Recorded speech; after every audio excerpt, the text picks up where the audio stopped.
I came home for Thanksgiving and found a rocking chair where a welcome should have been. The house was cold. The fridge hummed like a bad joke. On the counter waited a note in my husband's handwriting. Gone on the Caribbean cruise with Hannah. Mom needs a break. You'll stay and care for Victor. Back Monday. A cane scraped the hallway. My husband's stepfather opened one eye and said very gently, "Shall we begin?" 4 days later, my husband was begging, not because I raised my voice, but because paper did. My name is Jade. For 5 years, I believed I had a marriage. What I had was a man who took our savings, a mother who called neglect a vacation, and a colleague named Hannah who posed on a ship with a flute of champagne and a hashtag about new beginnings. What they did not plan for? A stepfather with stage 4 truth, a folder full of receipts, an attorney who did not blink, and a woman who stopped apologizing. This is not a story about rage. It is a story about documentation, dignity, and a holiday that became a hearing. Tonight we set the table with evidence, and when they come home sunburned and smiling, the room will tell them exactly who they are. Thanksgiving air had that thin, bright edge that makes you think of cinnamon and sweaters. I pulled into the driveway with a trunk full of pie fixings and a head full of lists. No porch light, no voices. Only a rocking chair facing the door as if the house had appointed a sentinel. Inside, the heat was turned low enough to make breath visible. I set my keys down and found the note. Simple sentences, casual cruelty. Gone on a cruise. With Hannah. Mom needed a break. You will stay and take care of Victor. Back Monday. The paper trembled in my hand. The room stilled. A voice behind me, dry as winter leaves. He is not coming back today, is he? Victor stood in the doorway with a cane and clear blue eyes that did not belong to the feeble man I had been told about. The coat hung on him like a borrowed shadow, but his mind was a light switched on. Left you with the work, he said softly. Classic. I called my husband, straight to voicemail. I tried again and again. Silence answered like policy. My phone buzzed with something that was not a call. A photo from a ship stack. My husband grinning beside Hannah from his office, both holding champagne. The caption said, "New beginnings." The tag said, "Family." I locked the screen and set the phone face down as if it could misbehave if it saw the ceiling. We planned this dinner for months, I said, more to the room than to Victor. His mother was supposed to host. Victor moved to the fridge and poured water with hands that shook only a little. They left on Tuesday, he said. Forgot groceries, remembered sunglasses. He looked at the nearly empty shelves, then at my bag of cranberries and sweet potatoes. You brought sides. They left the meal. I opened the banking app because fear has a ritual. A number punched the air out of me. 5,200 withdrawn 3 days ago. Almost everything we had saved for a down payment. He took it, I said. He took our future for a ticket. Victor did not look surprised. They have been siphoning for years, he said. For my care, they say, while the heat sits low and the pills come late. A choice stood up in me. I could reheat soup and cry into it, or I could make Thanksgiving out of scraps and decide who I would be at this table. No leftover soup, I said. We deserve better. I grabbed my coat, bought a small turkey breast, potatoes, green beans, butter, and a pie crust, because dignity can be store-bought when time is short. Back in the kitchen, I set water to boil and the oven to warm. Victor laid a stack of paper on the table. Evidence, he said.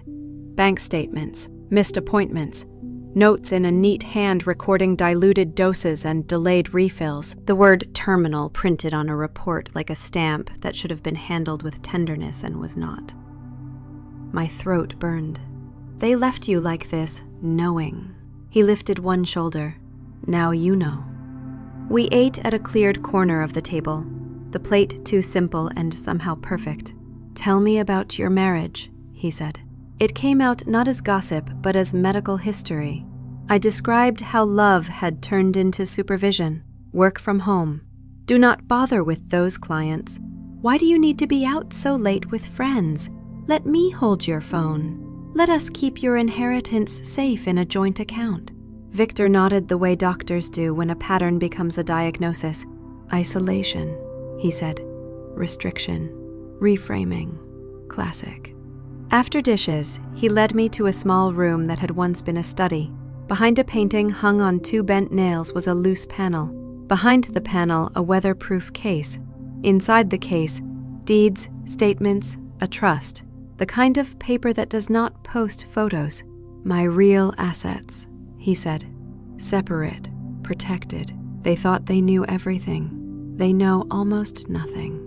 I stared at numbers that did not match the story his family told about being tired and stretched. Why show me? I asked.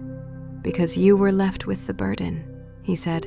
And because I do not have years, I have months, maybe less. Help me finish this. Help me make it right. He slid an envelope across the desk. My true will and trust, he said. Shall we begin? The words felt like a door unlocking from the inside. Yes, I said. Let's begin. Morning opened the house like a file. We made tea. We made a list. First, understand the body. Victor handed me a folder labeled medical, pancreas, stage 4, a timeline written in scans and measurements, 2 months, perhaps less. They know, he said. They were in the room when the doctor said the word and still booked son. Second, audit the care that was not care. In the bathroom cabinets, we counted bottles. Pain medication refilled twice, nearly full. Enzyme supplements half used when they should have been waiting. Half doses, Victor said. Half plans, half love. I photographed labels next to a handwritten list for scale. Nurses call it charting. Lawyers call it evidence. Good stories call it proof. Third, bring in a professional who understands both compassion and consequence. Victor called Patricia his attorney, a woman with silver hair and the posture of a clause. She arrived before noon with forms, witnesses, and a look that said she had measured this family and found it exactly the size Victor had described. We will formalize powers, she said. We will amend the will. We will record transfers. Her pen moved like a clean blade through tangle.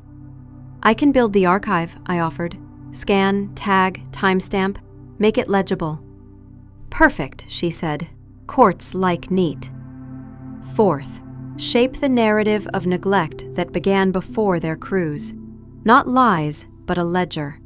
I drew a simple template. Date, symptom, intervention, outcome. In the margins, I noted the neighbors who had stories. Mrs. Peterson next door, whose husband had lifted Victor from the lawn while the game blared inside. The mail carrier who found packages of medical supplies sitting in the rain because no one had bothered to open the door. Fifth, ensure comfort now, because justice without tenderness is just theater. I adjusted pillows. I cooked real food. I read aloud from a Raymond Chandler paperback with a cracked spine and a smell like used bookstores and time. When Victor dozed, I answered messages that did not deserve my energy with a silence that did. By late afternoon, Patricia's brother had delivered a few items that would make the room look like the care it should have been receiving all along. An oxygen stand, a monitor with a benign blink, hospital sheets. Medical theater, he said with a wink, but the story is true. We staged nothing cruel. We only made visible what their absence concealed. I sent a single text to Melissa, the only one who had bothered to check in all week. A simple update. Fever last night, managing pain, will keep you posted. The reply arrived in minutes. Oh no, keep me updated. I noted the time. Between calls, I opened our joint banking page again, as if a different number might appear by will alone. It did not. 5,200 gone. My father's gift folded into tickets and deck chairs and glittering photos. Grief clenched around my ribs and then loosened into something sharper than sadness. I want to be clear, Victor said, watching my face. This is not revenge. This is naming. This is correction. I can live with that, I said. We ate a small supper and drank tea because coffee would have been a promise I could not keep. Before bed, Victor asked for peaches with cream. November had no business offering peaches, but I found some that had traveled far and still remembered sweetness. He took one bite and closed his eyes. "Martha used to slice them like this," he said. "Crescents, like a moon you can eat." He slept. I wrote. A log for the night, temperatures, meds, notes on breathing, notes on kindness. In the quiet, I drafted 3 sentences that would become my spine for the week. Stay gentle, stay precise, stay lawful. The house was still cold, but the room we worked in felt warm. Day 2 began with Victor weaker than before, not by theater, but by truth. Lips a little blue, hands a little tremor. I called the hospice nurse who had seen him last and asked her to come by. She said afternoon. She taught me 3 small things to do that would matter until then. Between sips of water, Victor gave me the next piece. "Melissa," he said. "She is the one with a conscience when it is convenient. Show her a picture of the truth." We took photos with careful angles and honest light. Victor without glasses, hair a little out of place. The oxygen stand near enough to whisper meaning. The monitor blinking a soft lie that hurt no one. He coached me as if we were staging a production where the audience was the only actor left to convince. "Shadows," he said. "Let the hollows show." I sent 3 images and 1 message. Managing. Fever overnight. Asking for Brady when lucid. The first reply pinged at once. "Poor uncle. The tickets were non-refundable. We'll tell them. A timestamp is a mirror." I saved the screenshot.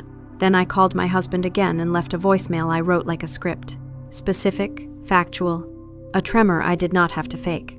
"Victor's breathing is worse. The hospice nurse is concerned. Please call me." I recorded my side of the call as documentation, not performance. I repeated that call every few hours, each with a new small fact and a timbre that would shame anyone built to feel it. At noon, the doorbell rang. Mrs. Peterson stood on the porch with a casserole under foil and a face that knew how to hold both kindness and witnesses. "You must be Jade," she said.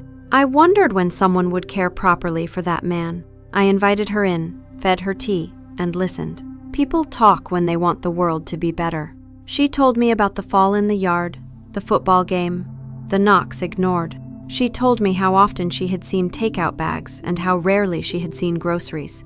She told me the neighborhood had noticed. "It is a shame," she said, "and I do not mind saying so." I took notes with dates. I asked permission to list her name. She gave it, proud as a citizen. By evening, 3 more neighbors had stopped by with food, stories, and phone numbers. I built a witness list on a single clean page, each line a line in a future filing. Not gossip, testimony. The hospice nurse arrived at 3 and assessed with a hand that knew the work. She took me into the hall and told me what my eyes already understood. "His organs are tired," she said. "It may be hours, maybe a day." I asked if I should call the family. She looked at me the way professionals do when they have seen too much to waste words. "You should do what is best for him," she said. Victor had heard from the bedroom. "Do not call them," he said quietly. "Call Patricia. We will finish." Patricia returned with a notary and the last papers. Victor signed with the strength that the right moment can create in a failing body. Control of assets moved into a trust that protected charities and me as trustee. The will named neglect without theatrics and disinherited with calm. A clause waited for any contest like a gentle door that shuts softly and locks. "Now film," Victor said, asking for his old camcorder like a man asking for a last book. I set it on a tripod. He spoke directly to the lens for 20 measured minutes. Clear, composed, no rancor, only facts and sorrow and 1 sentence that broke the air and remade it. "Jade showed me more dignity in 4 days than my family did in 4 years." We poured a thimble of port saved for an anniversary that had never come. We toasted justice and dignity, 2 words that taste better than revenge. He dozed. I read a chapter. Around midnight, his breathing changed. I set the book down and held his hand. He left the room like a person who knows where he is going. The nurse returned at dawn and nodded at the peace that lay on his face. The funeral home was on time and careful. A man in a dark suit told me stories about Victor's quiet donations to fundraisers, and I tucked those into my chest like small warm stones. Then I set the house like a stage for the people who had chosen son over bedside. Letter on the mantel. Files in order on the table. Video cued on the screen. Cruise photos printed and dated beside a log that showed fever and pain and calls that went unanswered. Not a trap, a mirror. At noon, car doors, laughter, keys. The front door opened and the vacation entered the living room. I stood by the empty rocking chair. The room smelled faintly of lemon oil and truth. "Let us begin," I said. The door swung wide on laughter that did not belong in this room. My husband came in first, sunburned and smiling, duty-free bags digging into his wrists. His mother followed, perfume before apology. His sister, Melissa, hovered behind, eyes already scanning for cues. Hannah, colleague, caption, confession, tried to look small and failed. "Honey, he started, then saw me by the empty rocking chair. The smile fell off like something unglued. "Where's Dad?" Elaine asked, not with worry but with scheduling. "Victor died Saturday, just before midnight," I said. The hospice nurse helped. It was peaceful. Bags hit the floor. Paper crinkled loud. Hannah took one step toward the door, instinct in heels. Melissa's hand went to her mouth.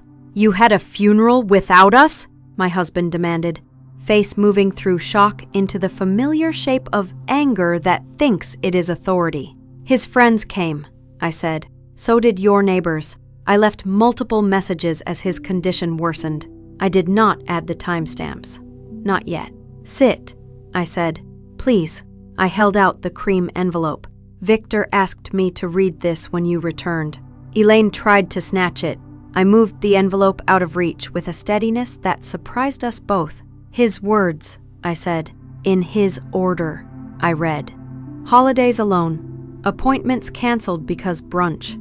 Comments made in rooms he was not supposed to hear." He had written it simply, like minutes from a meeting where decency failed to attend. I watched faces.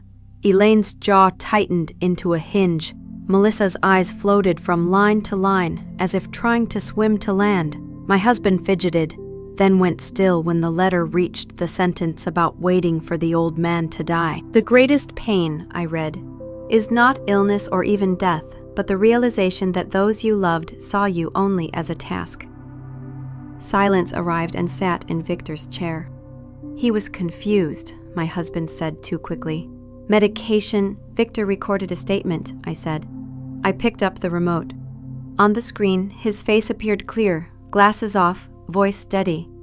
He spoke for 20 measured minutes about years that had felt like slow theft.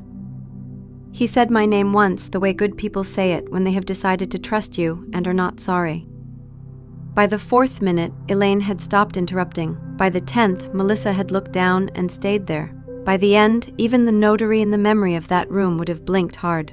On this day, only Hannah shifted her weight like a runner planning a route.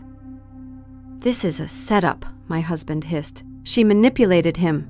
He pointed at me, a move he had practiced into muscle memory.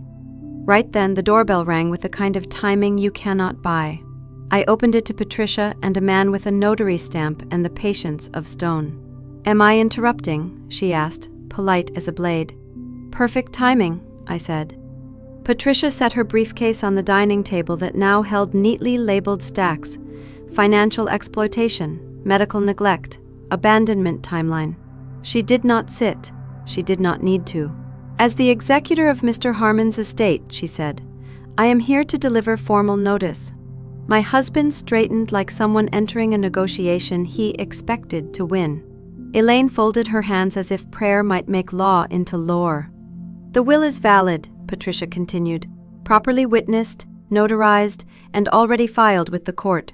Mr. Harmon left the entirety of his estate to Jade Mitchell, with specified charitable gifts to elder abuse prevention organizations. Elaine's voice rose sharp. That is impossible. We are his family. The will cites abandonment and neglect as reasons for disinheritance, Patricia said calmly. 2 physicians certified his competence at signing. We will contest, my husband said. The words sounded thinner in this room than they do on television. You may, Patricia said. You will lose. The record is, she glanced at the table, comprehensive. He looked to assets he had already spent in his head. The house, he said. At least the house.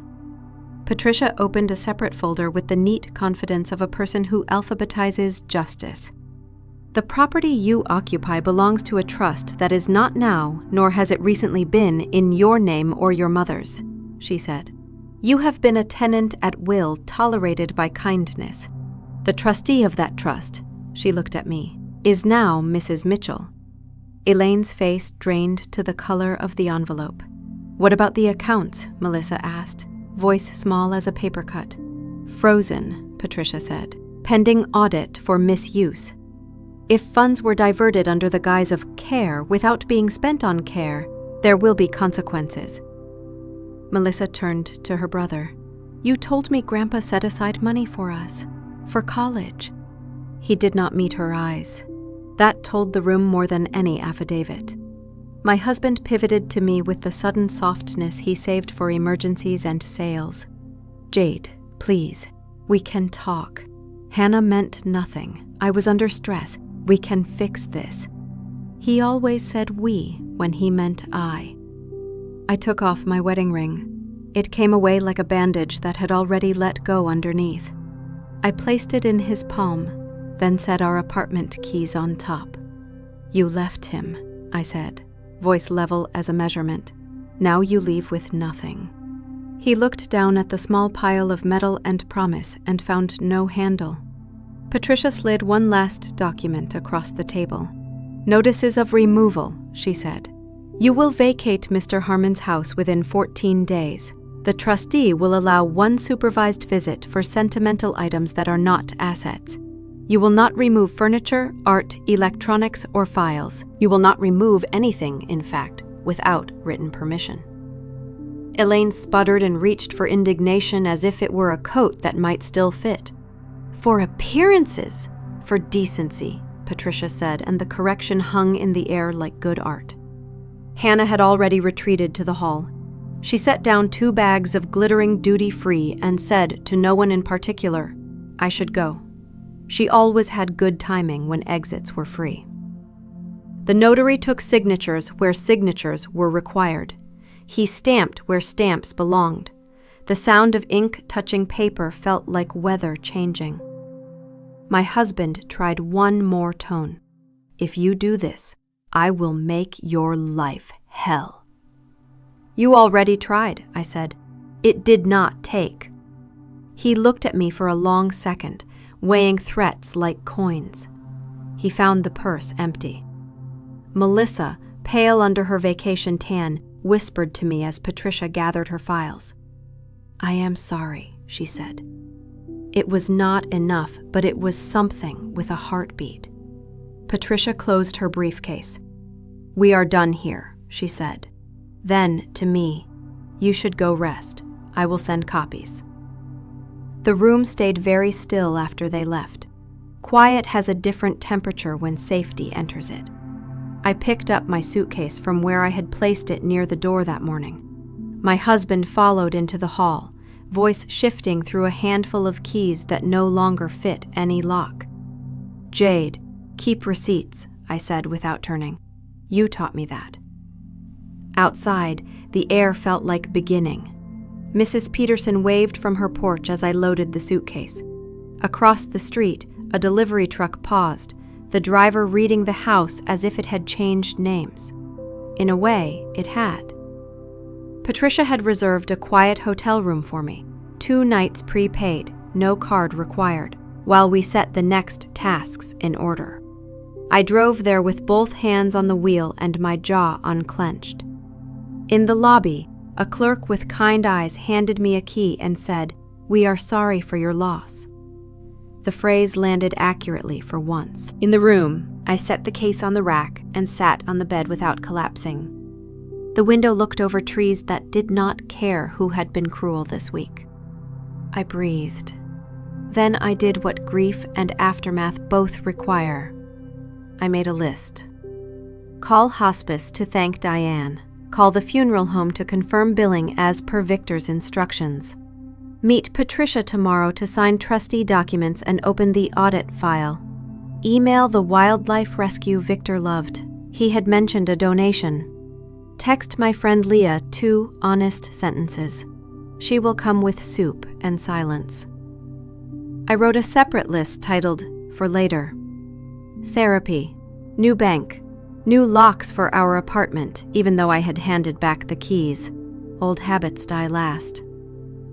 Cancel joint credit cards, open one in my name only.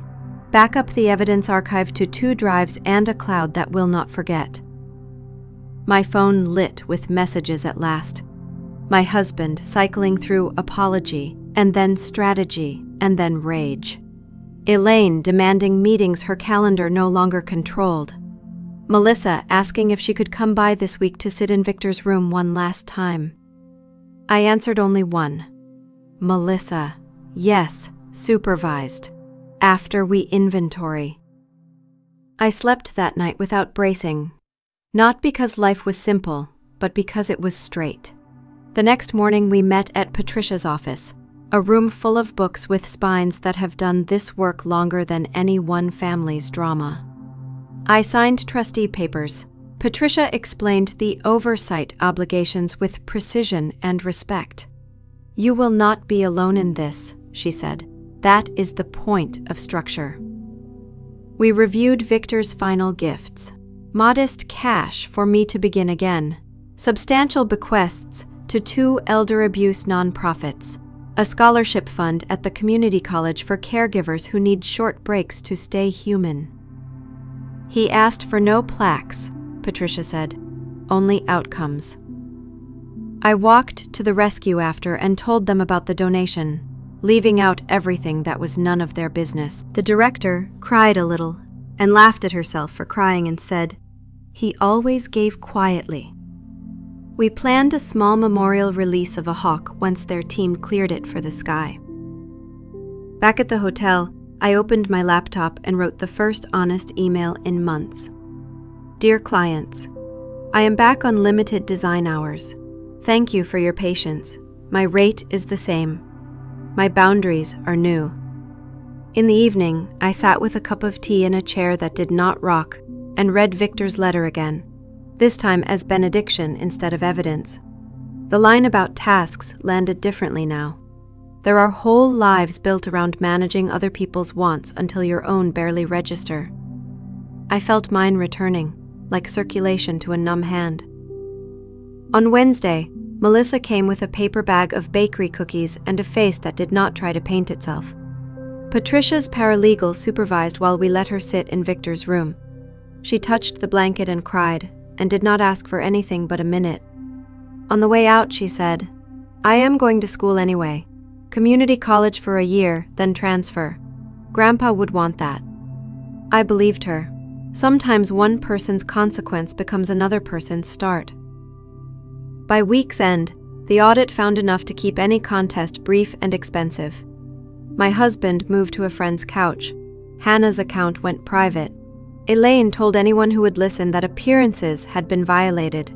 Fewer people listened. I bought a new notebook. On the first page I wrote, "After."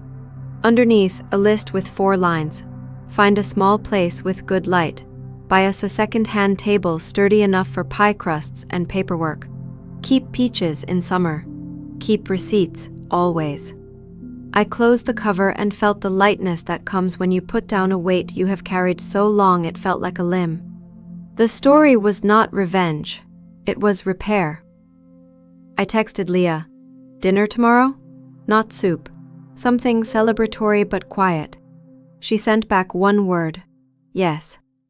I slept.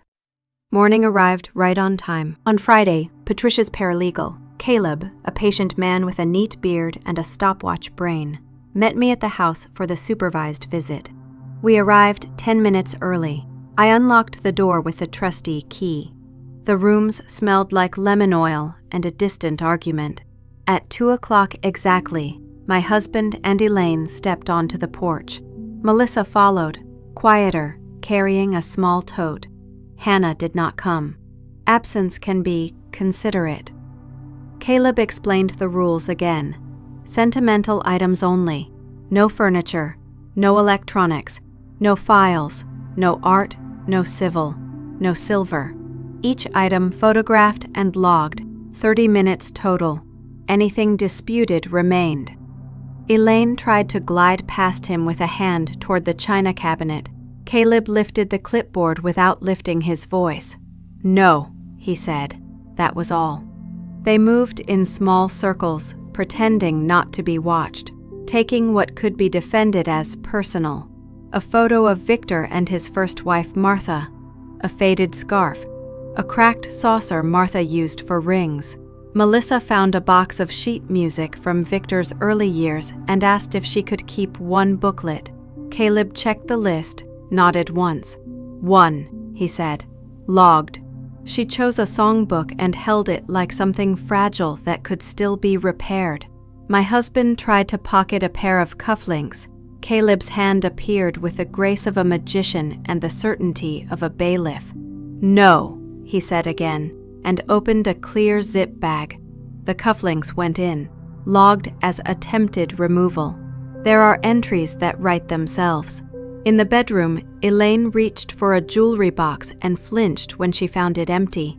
I had moved the box days ago per Patricia's instructions. She turned on me with a look that mistook volume for leverage. "For the sake of appearances," she began. "For the sake of decency," I said, because repetition is a lesson. Time is running. With 5 minutes left, Melissa stood in Victor's doorway and did not touch anything. "He lacked the morning light in here," she said. It was not a question. She wiped her eyes with the heel of her hand, embarrassed by the biology of grief. "I will not let them do this again," she whispered, almost to herself. "Do better," I said. "Start with tuition. Start small. Small is honest." Time. Caleb walked them out, signed the sheet with the exactness of a metronome, and handed me a copy. My husband lingered. "We were a team," he said, reaching for a story that had expired. "We can still. We were a pattern," I said. "I learned the steps. I am not dancing." Elaine hissed something about court. Caleb smiled the way accountants smile when numbers are not opinions. "See you there," he said kindly. When they were gone, the house relaxed. Some buildings sigh when money leaves. Sunday morning was bright as good paper. At the wildlife rescue, a handler lifted a red-tailed hawk to the sky. A small crowd stood quiet. The bird looked back once, then rose clean on air that had been waiting for it. We clapped without shouting. Release is not a sport. The director handed me an envelope with the first scholarship paperwork inside. A fund in Victor's name for caregivers who need breaks to stay human. "Books and rent," she said, "not plaques." I signed where sticky flags told me to sign. "He would have liked this," I said. On the drive home, my phone buzzed with a number I did not recognize. The bank manager at Victor's branch wanted to confirm trustee access for the audit. His voice was the tone people use when they see a mess and a mop, and bless both. "We have records," he said. "The pattern is not flattering to your in-laws." He paused. "I am sorry for your loss." "Thank you," I said, and meant both parts. In the afternoon, I met Leah at a small place with worn floors and the best roast chicken in the city. She listened the way good friends do, without decorating my sentences. "You sound like yourself," she said finally. "I am learning my voice again," I said. "I forgot I had one that did not negotiate with disrespect." "You have always had that voice," she said. "You just lent it to someone who did not pay on time." We laughed, and the laughter did not hurt. Afterward, we walked past the consignment store. In the window sat a sturdy second-hand table, scuffed, honest, wide enough for pie crusts and paperwork. I bought it without asking anyone and arranged delivery with a date on the calendar titled "Here." That evening, Patricia called with a summary. The audit had found withdrawals labeled for home care supplies that never arrived, and charges at stores that sell sunglasses, not syringes. If they contest, she said, we will file the documents and roll tape of Victor's statement, but I doubt they will. Pride is loud and brief. Debt is quiet and long. Melissa texted a photo of her community college acceptance email. No dorms, buses, and books, starting with 2 classes. Thank you for not shutting the door. I sent back a simple reply. Do the work. Send grades. A little help each term if you pass. She sent a crying smile, which reads better than it looks. Before bed, I opened Victor's letter one more time and traced the final paragraph with my eyes. Clarity is not cold. It is warm and precise. Probate moved like a clean train, on time, no speeches, no heroic last-minute gestures. The judge reviewed the filings. The clerk stamped the deed confirming the trust and the transfer. The gavel did not bang. A pen tapped once. Done. Outside, the courthouse steps held sunlight like a simple blessing. Patricia tucked copies into her briefcase and said, There will be letters. There are always letters. We will answer the ones that deserve it. I thanked her with words and a handshake that meant more. At home, my small temporary hotel room before the new apartment, I made 3 calls. One to the therapist whose name Leah had pressed into my palm. One to the IT friend who would scrub my devices, change passwords, and set 2-factor like a moat. One to the landlord to remove my husband's name from the lease. Each call was a door that closed and opened correctly. In the afternoon, I went back to the house as trustee to meet the estate sale team for the items Victor had earmarked for donation or liquidation. A woman with a barcode scanner and a generous laugh assessed the furniture. Sturdy, she said, not fashionable, the best kind. She marked what would go to charity and what would become cash for the scholarship. Purpose turns objects into engines. On my way out, Mrs. Peterson waved me over. She pressed a tin of cookies into my hands and a folded list of neighbors willing to testify, if anyone tries anything cute. Community is the quiet cousin of the law. It shows up with casseroles and affidavits. That night, I signed a lease on a small place with good light, exactly as planned. I bought fresh sheets and a lamp that warmed the wall to the color of safety. I set the second-hand table by the window and put a bowl on it for keys. Mailbox, apartment, safe, rescue tag. I tipped the bowl and listened to the soft ring of metal. It sounded like a promise kept. My email blinked with the last formal notice from Patricia. Probate closed, trust active, audit transmitted to council with findings. Supervised move-out for Elaine scheduled for 1 week from Monday. Beneath that, one more message from a name I had muted and then unmuted for the sake of endings. It read, I underestimated you. I did not reply. There are silences that are sentences. I opened a new document for my clients and wrote a short note. Studio hours resume next week. The rate is the same. The boundaries are new. I listed available slots. They filled within a day. Work is a kind of grace when you get to do it as yourself. At midnight, I poured the last of the decent port into a small glass and stood at the window. The city breathed. Somewhere a siren, somewhere a laugh. Somewhere a hawk sleeping with one eye half open because wild things learn. Thank you, Victor, I said to the dark. For the paper, for the clarity, for the last 4 days that changed the next 4 decades. I finished the glass, washed it, and left it to dry. Morning would come. It always does. This time, it would find me ready. Monday bled into Tuesday without fanfare. That is how real closure arrives, not as symbols, but as paper that fits. Patricia filed the audit packet first thing. Affidavits from neighbors, pharmacy logs, bank statements with withdrawals labeled for care while receipts showed sunglasses and spa packages.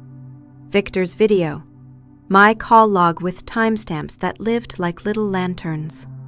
A quiet avalanche of facts. By noon, a detective from the Elder Abuse Unit called to schedule interviews. He spoke gently, like someone who has learned that anger spends energy better reserved for accuracy. "We will start with witnesses," he said. "We move at the speed of proof." At the house, Caleb supervised the removal of a few boxes Elaine had been allowed under strict list. He logged every item like a heartbeat. I stood back and let the process be the process. There is a relief in not needing to narrate. That afternoon at the hotel, a knock came I did not expect. My husband stood in the hallway, eyes red, jaw set, hands empty. He had the look of a man who had finally realized that charisma does not notarize. "Please," he said, "talk to me. I made mistakes. I can fix them." I stepped into the doorway and kept the lock engaged. "The word fix is doing too much work," I said. He swallowed. "I will pay you back. The savings, the cruise, everything." "You have no funds," I said. "The audit knows that." He flinched as if the word audit were a hand. "It was Hannah's idea. Mom pushed. I was drowning." "Victor was dying," I said. "You were floating." He tried another key. "We were a team. We were a pattern," I said. I broke it. "I love you," he said softly, as if he had not used the word like a coupon for years. "I loved you," I said. Past tense is also grammar. He stood there long enough to prove he had no plan. "I will see you in court," he said at last, which is the last sentence of people who do not read the file. "Then bring a lawyer who reads," I said, and closed the door. I sat on the bed and let my hands shake for a full minute, a dignity I now allow. Then I called the hotel desk and asked to block his name from my room. The clerk said, "Of course," and did not make it a headline. Wednesday brought interviews. The detective met me at Patricia's office, where a conference room had been converted into a staging area for truth. Mrs. Peterson spoke first, voice steady, story clean. 2 more neighbors followed, each adding a tile to the mosaic. The bank manager provided a statement. The hospice nurse recorded her notes. All of it fit like a clock. Patricia reviewed next steps. "The civil side is sown," she said. "The criminal side moves at its own pace. You will not need to attend every hearing. You are not alone in the room." Melissa sent a text that evening. Moved out of mom's for now, staying with a friend. Enrolled for 2 classes. She attached a photo of a spiral notebook and a bus pass. Progress sometimes looks like ordinary objects with new meaning. The rescue sent an update. Hawk thriving. 1 more week and the team would release. They invited me to read Victor's name at a quiet circle they hold once a month for animals and people who have left. I said yes. I moved into my new apartment on Friday with 2 friends and a borrowed dolly. The second-hand table fit perfectly under the window. The bowl of keys rang like a small choir, and the lamp turned the wall into a state called home. I made a simple dinner of pasta with butter and parsley because ritual belongs to beginnings. After, I wrote to 3 clients and accepted 3 new jobs. Boundaries at the bottom of each email like a signature I finally owned. At midnight, an email from Patricia. Probate judge scheduled a short compliance hearing for next week to confirm trustee transition and note that no contest had been filed. "It will be brief," she wrote. "Bring a pen, not a speech." I turned off the light. The room did not feel borrowed. It felt earned. The compliance hearing took 12 minutes, which felt like a benediction on efficiency. The judge reviewed the filings, asked Patricia 1 question, asked me another, and nodded. "Trustee confirmed," she said. "Estate settled per will." A pen tapped. Done.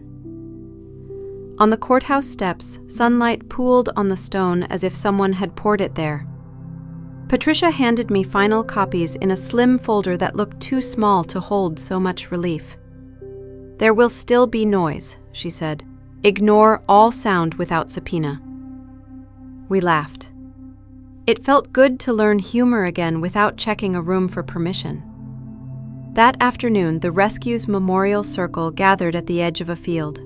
12 people and 12 memories. We said names. Some were animals, some were not. When it was my turn, I said, "Victor Harmon," and the group echoed, "Victor." The hawk rode air like a line written across sky, and I thought, release is also paperwork. Back home, I found an envelope under my door. No return address. Inside, cash, modest, dog-eared, honest, and a note in Melissa's hand. For the scholarship, first of many. I smiled. Repair has many donors. I met with the elder abuse nonprofit director the next day to plan Victor's bequest. "We use money for hours of human presence," she said. "Respite care, ride shares for appointments, a grocery run that keeps the fridge from being a shrug." We sketched a pilot program called Victor's Hours. A small card would list a phone number and the words, "You are not a burden." Emails trickled from names I recognized and some I did not. A retired teller remembered Victor bringing donuts for the branch every first Friday. A former colleague from the bank told me about a scholarship Victor had funded in secret for a teller's night classes. He hated fuss, the colleague wrote. He loved competence. On Saturday, the estate sale team set up. I walked the house one last time as trustee before the public arrived. Caleb handed me a clipboard and a coffee. "You did it right," he said, which is better than saying you did it fast. People came through in gentle waves, buying a chair, a lamp, a stack of paperback mysteries, a box of mason jars. Purpose, not liquidation. The proceeds went directly into Victor's trust accounts earmarked for the scholarship and the nonprofit. Money as a tool, not a trophy. Near closing, Elaine appeared at the door, alone. Mask of poise cracked at the edges. Caleb stepped into his role. "Private event," he said. "Trustee only." She looked at me. Something human flickered. Regret or rage, hard to tell at that altitude. "For the sake of decency," I said, and closed the conversation without slamming it. That night, Leah came over. We ate roast chicken on my secondhand table and split a pear over a sink, like college.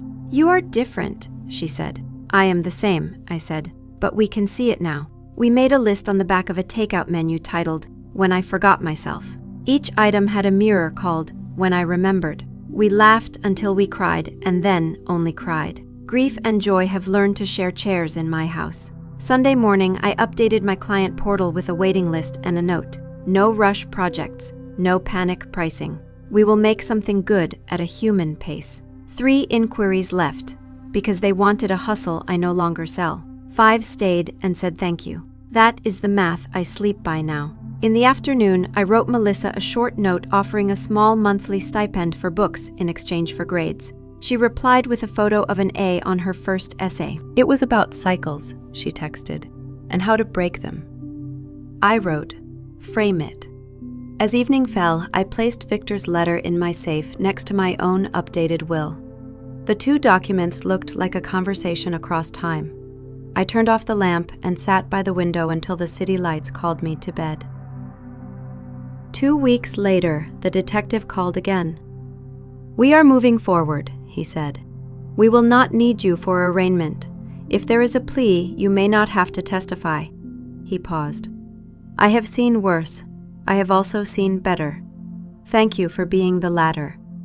I thanked him for calling and put the note on the fridge under a magnet shaped like a hawk.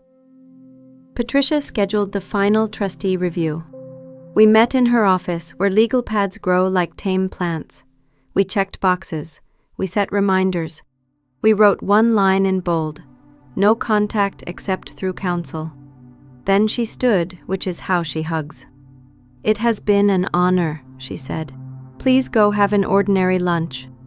I did. Soup and bread and a seat by the window where no one expected me to perform. A letter arrived from the court a week later. The will was not contested. Pride had made noise. Debt had done math. Melissa sent a photo of herself holding a bus pass and a bookstore bag. "First paycheck next week," she texted. I picked up a shift at the cafe. I sent back a thumbs up and a link to a good second-hand laptop. In my studio, now a table with excellent light, I designed a small brand system for the nonprofit's new program. A clock for Victor's hours, hands forming a heart if you squint, but not corny. A palette that felt like morning, typography that did not try to sell, only to speak. I met the scholarship committee at the community college and signed the paperwork. The dean shook my hand and said, "This will keep people in school who would have dropped out on a Wednesday." I liked that he chose a weekday. On a clear afternoon, I walked through a store and saw a ring tray. I stopped, surprised by the absence of ache. I did not need a new ring. I needed nothing in that case. I bought a set of sturdy glasses instead and invited 3 friends for dinner. We ate peaches in syrup because summer had finally offered them honestly.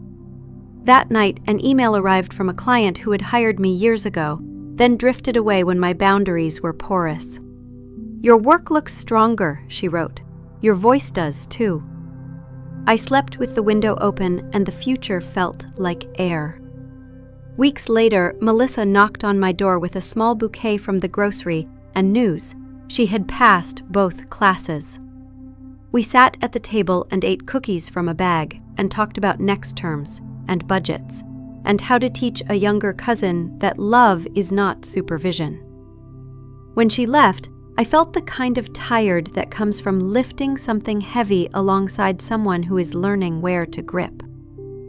On the last day of the month, the rescue released another hawk. Fewer people came. The air did not care about attendance. The bird rose anyway.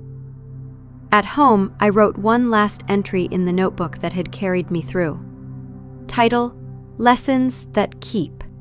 Under it, choose law over lore. Choose receipts over rage. Choose the neighbor who brings a casserole and a statement. Choose friends who hold silence. Choose tables that can take a scar. Choose keys that ring like truth. Choose yourself without apology. I closed the notebook and set it on the shelf. The lamp made a small pool of gold on the wall. The bowl of keys sang when I set my hand on it. I slept. Morning came. The story did not end, it unfolded. There are stories built on shouting. This is not that story. This one is built on paper and peaches and the sound a bowl of keys makes when you tip it just enough to hear the promise. Here is what I know now. Love is not a ledger, but safety is.